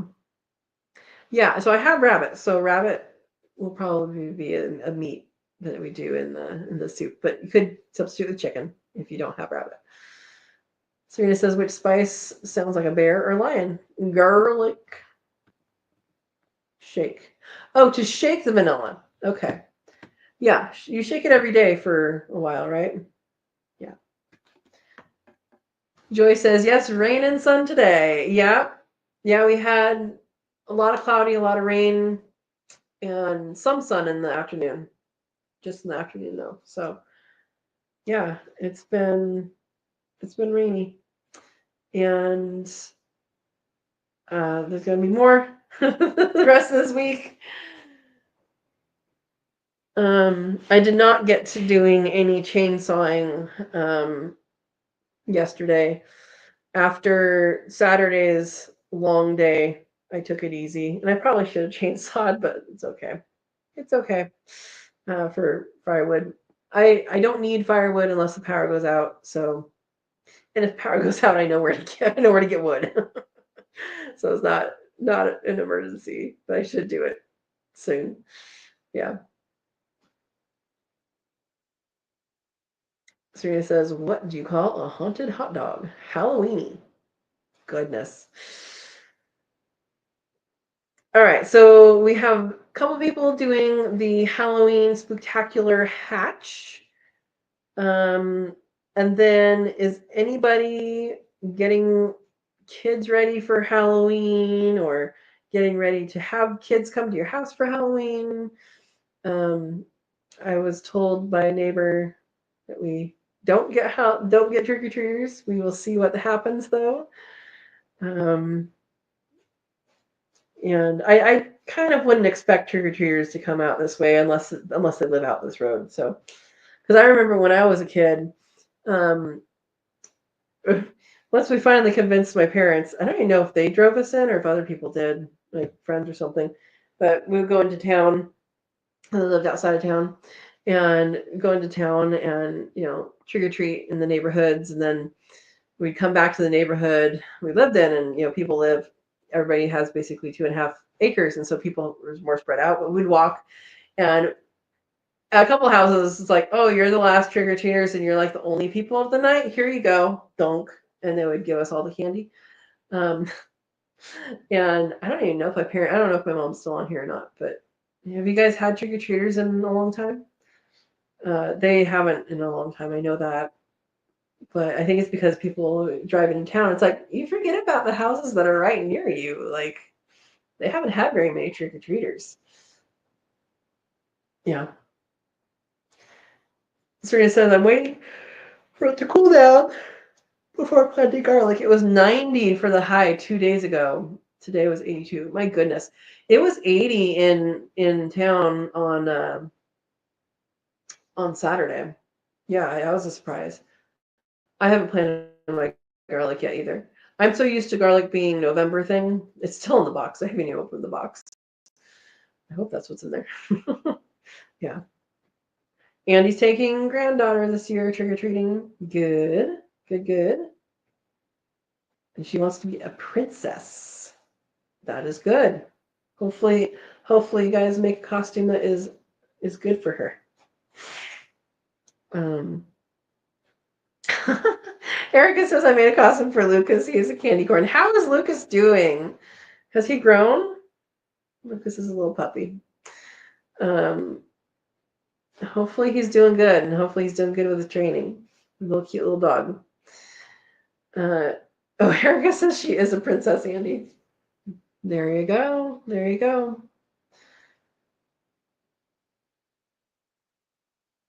Yeah, last time kids came to my door for Halloween, was at the other house. I didn't know half the costumes. Like I could tell they were in a costume, I had no clue what it was. I don't know. I guess it's kind of like watching the Oscars would be pointless for me right now because I don't know what movies are and stuff. I haven't been to movies in a very long time. But yeah, I didn't know what a lot of the costumes were last time.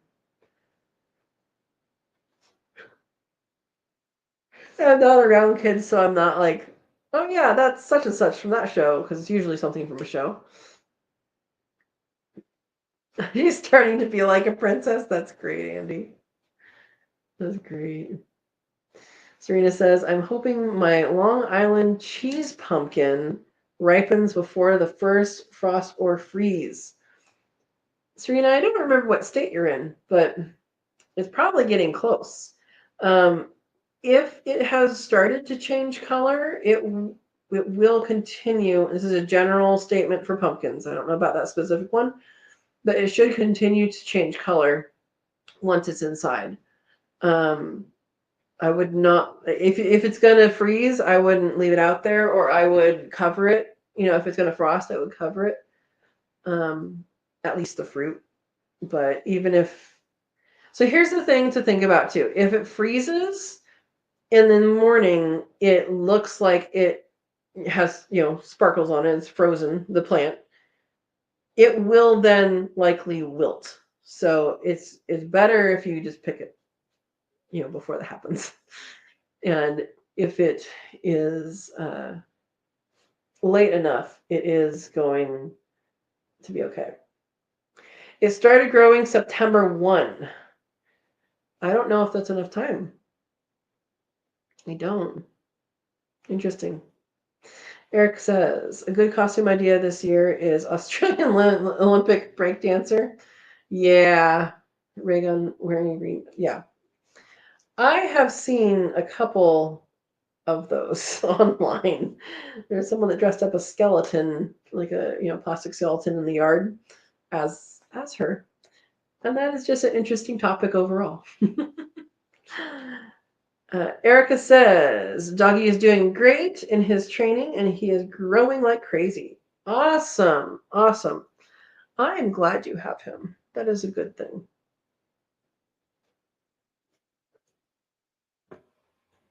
That is awesome.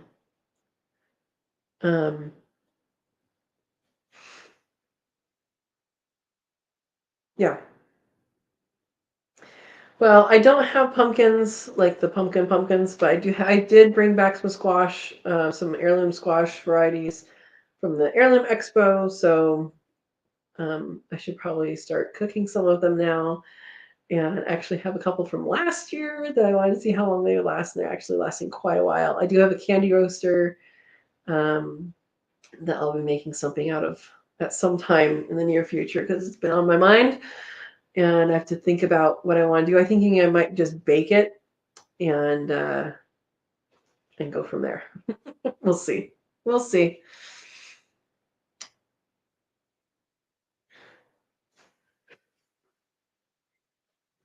Sarita says, "What is Dracula's favorite food? Fruit. Favorite fruit? Blood orange." Steve says, "I have a scarecrow set up as decoration on Halloween. I will replace the scarecrow with myself in the same clothes." Are you actually doing that, Steve? That's awesome. That's awesome. I remember one time, I don't know, I think the my dad's jeans were on the clothesline for too long, and they got really hard, and like they could stand up by themselves. I remember they put that out one year. I wonder if they remember that. That was a long time ago, but I remember it. Um, Serena says, "What is Casper's favorite pepper? Ghost pepper. Ghost peppers have good flavor. They are spicy though." Eric says, "Why did the skeleton miss going to the party? Because he had no body to go with." I remember that one. Yeah. Andy says, "I was watching a video the other day on what's in a can of pumpkin. Most of it's squash." Okay, so you're talking about like the one they sell in the grocery store? It's actually it's more closely related to a butternut squash. There is an actual variety of squash. It's not just any squash, but it's something that kind of looks like a butternut squash is what it is. And I've made pumpkin pie with all sorts of squashes. I mean, I've made them with, winter squashes. I've made them with a green, I think it's called Grenshaw or Crenshaw, something like that. They're really big, peanut shaped. Um, and I made them with several different kinds, and they've turned out really good every time. So um, I think as long as it's one made for eating, it'll be good. Uh, the ones, the big ones,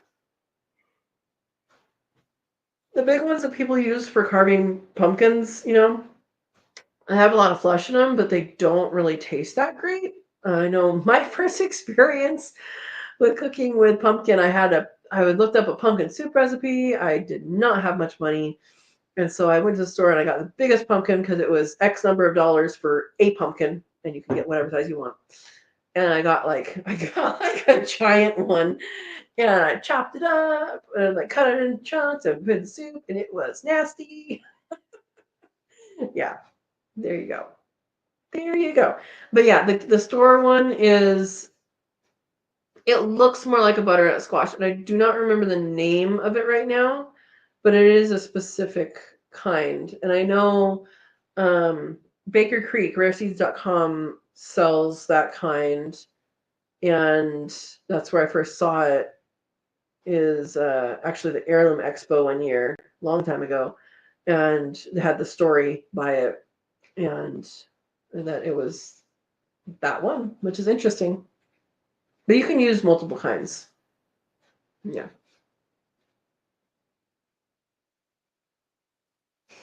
Serena says, "Why wouldn't the skeleton cross the road? It didn't have any guts." Eric says, "I told my wife there's only one thing that scares me during Halloween." And wife says, "Which is me." Exactly. Witches. Goodness. All right. Serena has 2 butternut squashes on my butterbush squash plant. and one of them may be ready, making sure stem is totally brown before harvesting. The stem doesn't have to be brown. The tendril next to the stem should be brown. So the stem doesn't have to be all the way brown. And the tendril is the part that wraps around things. And that's what to check for.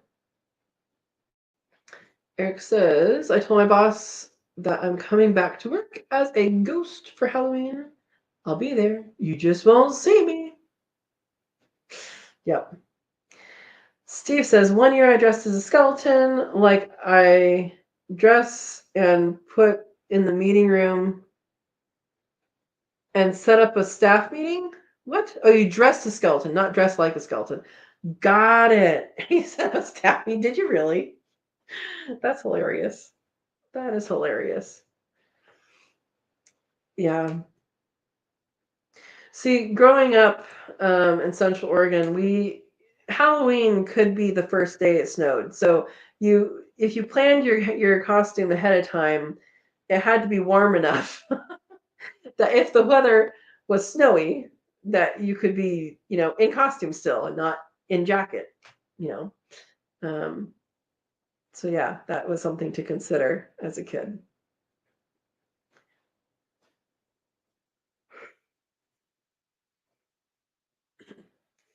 Yeah, so I will be doing some recipes with some of those squashes. I know I made up a playlist and then I did like one recipe and then things didn't happen. So I was waiting and then I was like, oh, I'm moving. Oh, I have to get this done. Oh, I have to get that done. Some of them went to the chickens. I have to say that. But I do have, there's a couple left from last year even. So I need to start getting in on those. I do have a lot of zucchini still from this year. Zucchinis are dead now. Like they're they're gone. I did pick the little tiny ones yesterday that survived the freezing. They were underneath the leaves that froze. But yeah, I think as far as anything that's currently in the garden, it's gone right now. Yeah. Serena says, what musical instrument does a skeleton play? Trombone. Trombone, huh? Bones. I don't know what trom means though. I know what a bone is.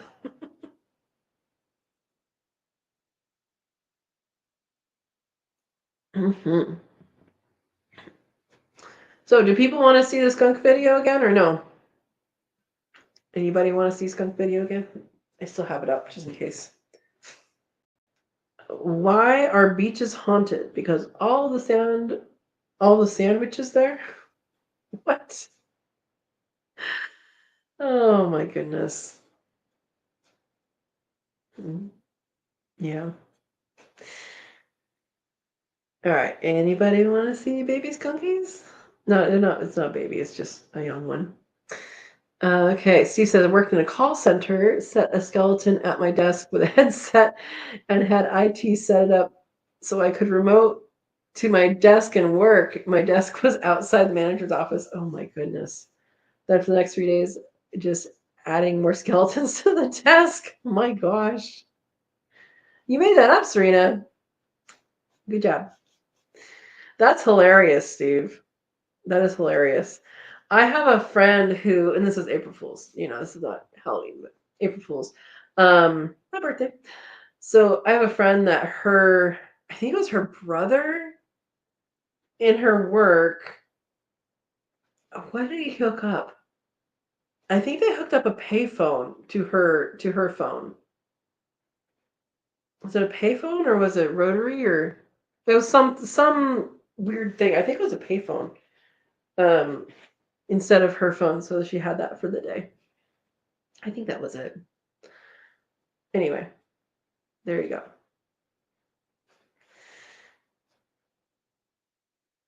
All right. Erica said, I would love to see a skunk. Oh, did I show it before you were there? Baby skunks look adorable. Yes, I misspoke, though. They are not baby skunks. They are just regular size skunks.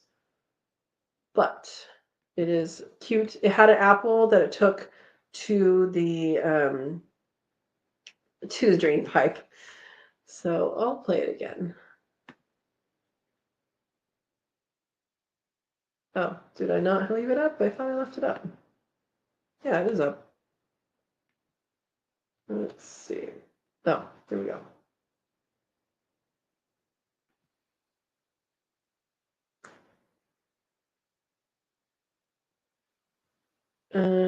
Share. All right, here we go. I gotta move this thing so I can press play.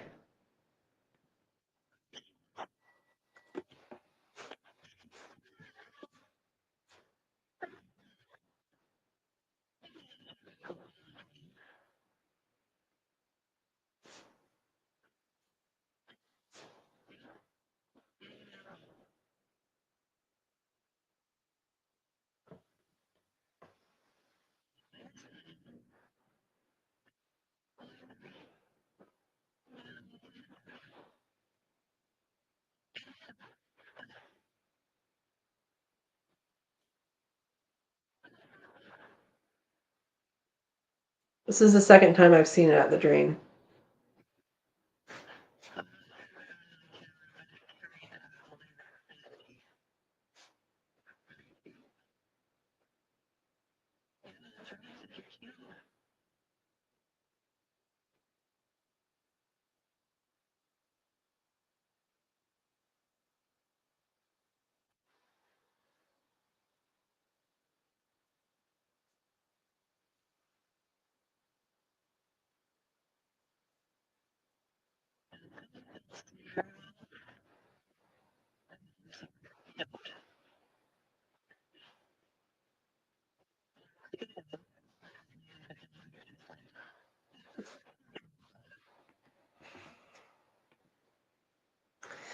So that was a little skunky. If you missed it in the morning, earlier, not in the morning, there was a little skunky.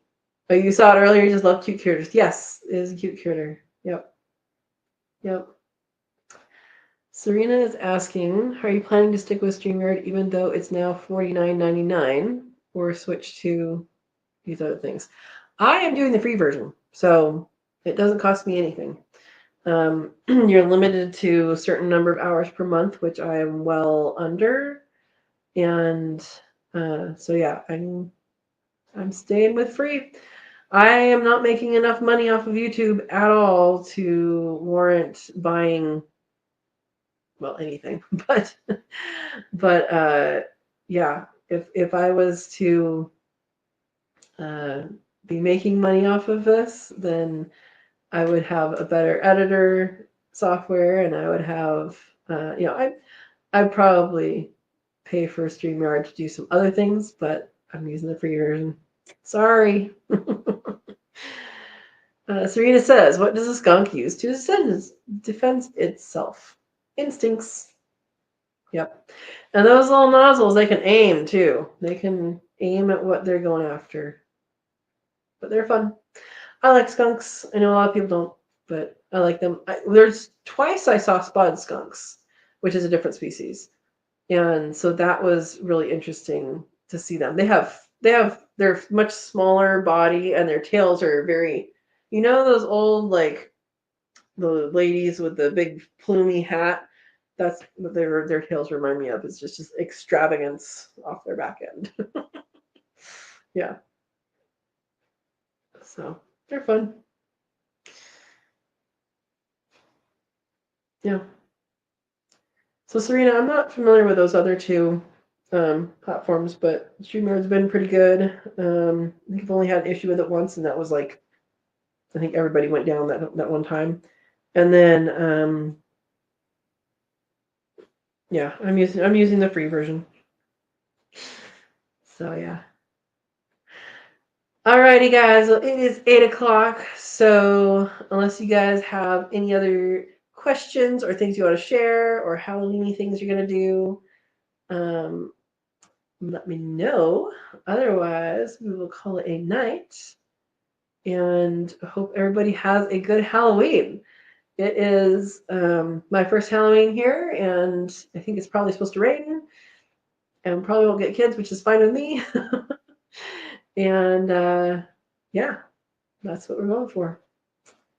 Andy says, if you saw a spotted skunk, you might want to look into if your state wants them to be reported of sighting. Yes, this is before all that stuff. So spotted skunks are becoming more and more rare, and you are supposed to report them in most states, I think. Yeah. Yeah. And you're reporting them so that they know where they are and just to get more data before they go away, basically. Yeah. And actually, the spotted skunk is used as an example of a species that people did not take data on because it was common, and now it is uncommon, and no one knows why. So that's an example of why, biologists and states and things should be keeping track of their animals. Just doesn't matter what it is. Hey, the population good? Is it not good? There you go. More like out stinks. But yeah, thank you, Andy. That is true. Serena says, flustered, the skunk blushes as he says, you can call me Flower. You can call me Flower if you want to. That is from Bambi. Yes, it is. So, all right, guys. Well, we have talked about pumpkins and skunks and Halloween. So, I will see you guys next week, 6 p.m. Pacific time, same channel, same time. And thank you for joining me and talking a little bit about Halloween. And we will see you guys next week. Have a wonderful week. Thanks for joining.